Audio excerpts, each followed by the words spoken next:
Hello, and welcome to this video on Design for Six Sigma.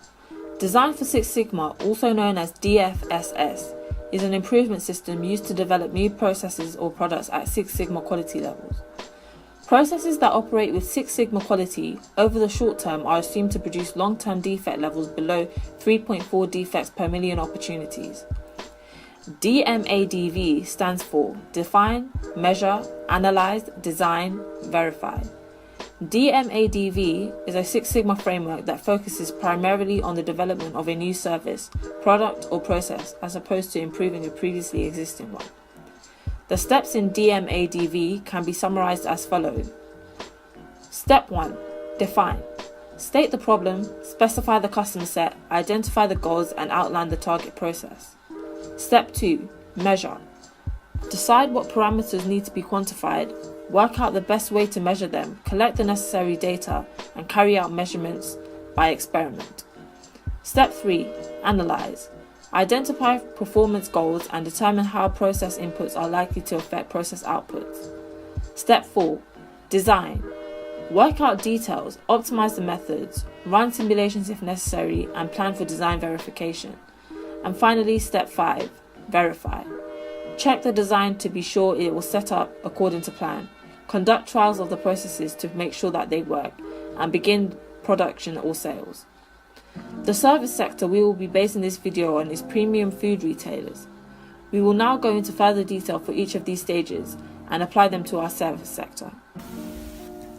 Definition is the first stage of the DMADV process.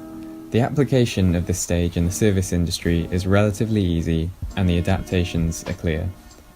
The main difference when applying it to a service and not to a product is keeping the focus on the process in which the customer gets what they want. All processes have to be designed and benefit from streamlining in the same way that designing a product does. What do we want out of the definition phase? We want to have established a goal to work towards, a plan of how to get there, a team to achieve this, and an assessment of the risk involved. This creates a process which delivers to the customer exactly what they want. To fulfill the definition phase, a charter is created. In a typical charter, you will find a problem statement, defined using the tools such as FMEA, fault tree analysis, and particularly in the service industry, critical to quality trees, or CTQs. An opportunity statement, some ranking of the relevant outcomes. A charter will also define the scope of a project, pinpointing the deliverables and giving a timescale. All of this information can be used to create a project plan. Risk assessment is the other critical element in the definition process. Taking the risks identified in the FMEA and similar quality tools and putting a quantifiable figure to their potential impact. This allows risks to be identified, prioritized, and mitigated. Following these steps, you will now have a properly defined project. To illustrate all of this, let's suppose that we, as a team, have just opened a new high-end luxury supermarket. We want to use DFSS, and more specifically DMADV, to set a high standard for the quality of the customer service we provide. The define stage has outlined to us some of the elements that are critical to quality. To succeed as a high-end supermarket, focus must be held tightly on customer service, particularly in face-to-face interaction. Measurement. The aims of the measurement sections are as follows. To identify features customers want and how that relates to the CTQs via the voice of the customer. To identify and rank the most important CTQs. To develop a system to measure the CTQs. To develop a design scoreboard and risk assessment. What is the voice of the customer? The voice of the customer, or VOC, are any interactions with the customers. In the manufacturing industry, this would include the initial design specifications or any further discussions with the customers. Similarly, in the service industry, feedback from customers through feedback forms, surveys, or suggestion boxes can be obtained.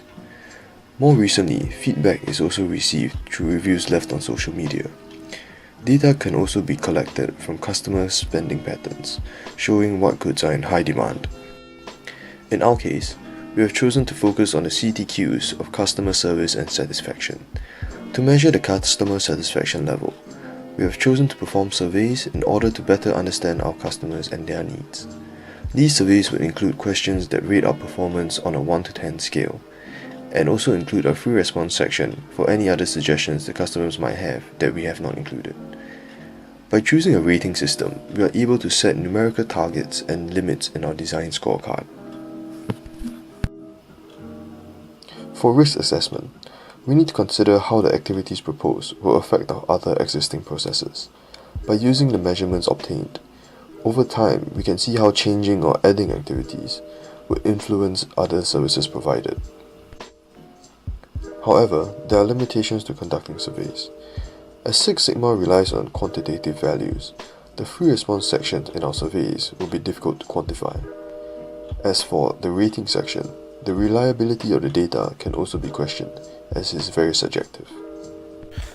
The next stage of DMADV is to analyze. Here, we take the identified CTQs, order them in terms of importance, and figure out how to implement them as design features, fixing targets above those set by the customer as to exceed expectations. It is also important to benchmark targets against those of competitors, as to remain a market-leading service. For example, for the customer to receive a quality service overall, they will want the freshest produce ready and wait for them on the shelves. This will require a constant monitoring of stock, topping up levels when they run low, and ensuring out-of-date stock is removed promptly. A customer will also expect a wide choice of product as part of the service the supermarket provides. A customer may also expect expert assistance when choosing food, whether it's their first time trying a product or they request a deeper explanation. When considering this, it is important to keep the voice of the customer results updated to stop time being wasted on now irrelevant CTQs, such as unwanted products. Once these have been considered, design concepts can begin to be developed, keeping customer service satisfaction as top priority. To choose the best design, a method called the 6 thinking hats can be implemented. The 6 hats are information and data, which is evaluating based on factual information; emotions, evaluating based on first judgment and emotions; discernment, being conservative and evaluating options based on logic and reason only to be conservative; optimistic response, being optimistic and evaluating ideas based on values and benefits; creativity, evaluating ideas with a free mind, allowing creativity and imagination; process, evaluating based on process control, governed only by metrics and process behavior. Applying Analyze in the service sector has the drawback of a lack of quantifiable features, such as the importance levels of the CTQs, as well as the measurement of the CTQs themselves, meaning the choice becomes fairly subjective, and perhaps having the effect of meeting customer criteria less accurately. After the analysis of the service has been completed, the concrete design phase can be initiated. Here, the knowledge gained from the previous 3 steps can be used in order to create an optimal service that can continually change and improve to fit customer requirements and employ the 6 Sigma principles. When developing a new service, all the identified CTQ characteristics should be met. In the case of a high-end luxury supermarket striving for excellent customer service, all the steps which have been identified to achieve this target must be implemented. Once these steps have been developed, expected business scenarios can be identified in order to discover the optimal paths and also possible failures. These scenarios can then be reviewed and revised by the team of experts and professionals. Consequently, the complete operation can be defined, including a measurement for the success of this operation and the purpose and optimal outcome of the operation. Finally, simulations can be run and preparations made for the next step of the DMADV process, verification. For the example of a high-end supermarket, they may wish to employ extra personnel to achieve improved results. For example, the wine section of the store could employ a trained specialist to assist customers and give advice on their purchases. However, before they start offering this service, the above-mentioned steps should be completed in order to conform with the Design for Six Sigma principles. This means expected conversations or scenarios with customers will be considered, and optimal outcomes, for example, the customer getting good advice promptly, or the customer buying the right wine, will be defined. Then, the service can be run in a single test store in order to see its effects and outcomes and to assess the viability of implementation. These steps may be more difficult to design in the service sector compared to the manufacturing sector because the new designs aren't physical products, prototyping is not possible, and may therefore be more difficult to visualize and assess. However, solutions to CTQ may be easier to find and more broad-ranging due to less rigid, non-physical constraints. The fifth and final section of DMADV is Verify. The Verify section begins by taking out initial process runs to test quality, process efficiency, and customer expectations. From this, lessons will be learnt and adaptations to the strategy will be made. This is an iterative process where test runs are done, further quality and process improvements are made, linked to an optimized, sustainable, and complete operation to be rolled out. Once the initial run is started, we need to answer the following questions. 1. Does it achieve the defined goals? 2. Is the quality as high as possible? And finally, 3. Is this process maintainable over time? During the test runs, the company will get feedback using customer reviews such as questionnaires, happiness machines, and online reviews and ratings, or employee suggestions for improvements such as meetings and brainstorms and feedback through managers, or finally data and metrics such as customer traffic, conversion rates, average sale amount, items per purchase, gross margin. This information will be used as part of a Six Sigma process to continually improve, optimize and align the process with customer expectations and may involve going back to the analyze and design steps for further development. A plan to transition the service to a routine operation and to ensure sustainable change is created and deployment will be expanded. The end of the Verify process will result in a real-world working service which matches customer expectations and aims laid out during the Define section. In our example, our main CTQ is high customer satisfaction. As we start to roll out initial process runs, we will discover problems within our design through customer feedback.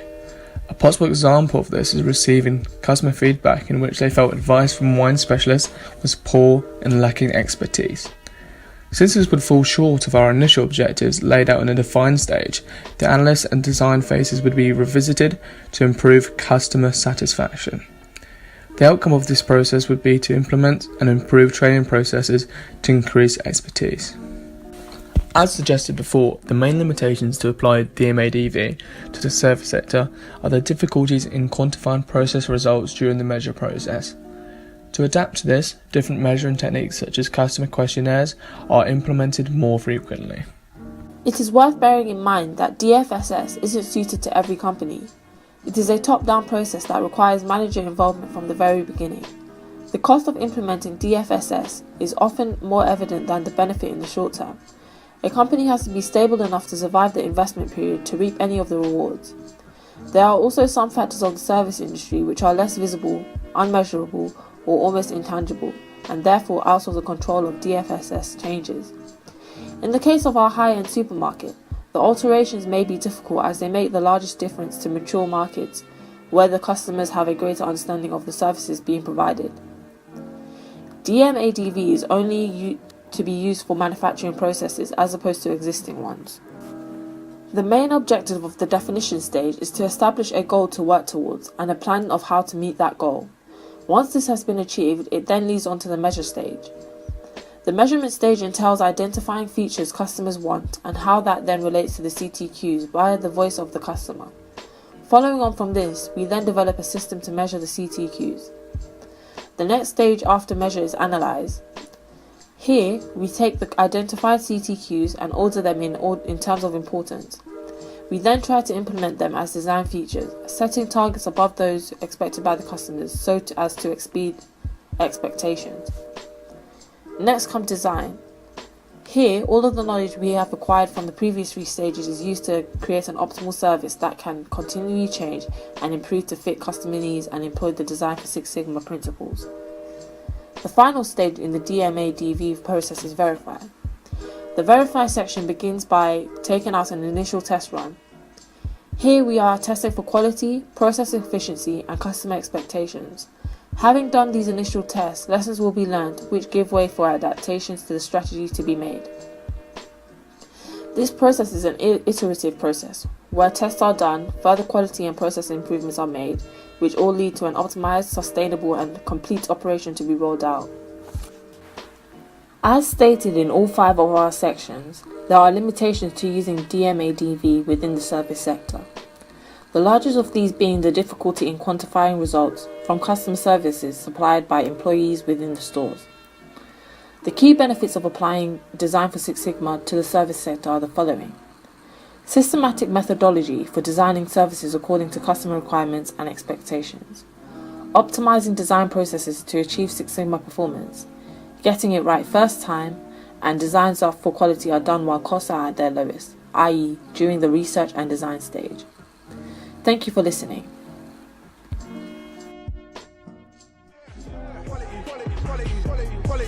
Quality. I'm not just a commodity. If you want the job done, follow me.